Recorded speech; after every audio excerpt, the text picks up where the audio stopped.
আসসালামু আলাইকুম ভিউয়ার্স।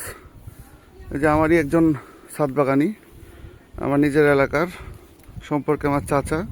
দেখেন ওনার গাছগুলোর শেপ, আসলে সবাইকেই বলতে থাকি যে আপনারা গাছের শেপ করেন। শেপ বলতে এই যে একটা স্টেপে উঠছে, উঠে যায় ঝাপড়া। এই জিনিসটাই অনেকে বোঝাইতে পারি না যে ভাই শেপ কিভাবে করব। এই দেখেন গাছের নিচের ব্রাঞ্চে কিন্তু দেখেন ডালপালা নাই, এখান থেকে কমপক্ষে 1 ফিট কোনো ডালপালা থাকবে না, তারপরে যায় গাছটা ঝোপালো হবে। এবং প্রত্যেকটা গাছই আদর্শ গাছ হয়েছে। এই যে খুবই সুন্দর, এই যে নিচে 1 ফিট পরিমাণ ফাঁকা, তারপরে যায় ঝাপ। এই ধরনের গাছগুলোতে ফলনও খুব ভালো হয় এবং গাছ দেখতেও খুবই সুন্দর লাগে। ছাদ বাগানে তো আগে দর্শনদারিরও দরকার আছে। এই যে খুবই সুন্দর। আচ্ছা এইটা কি? মালটা না? আরে বাবা রে বাবা, ফুলের গাছ মনে হচ্ছে।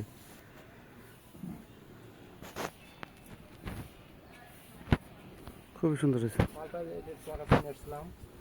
সবেদা লঙ্গান একটু ইয়া করে ধীর স্থির।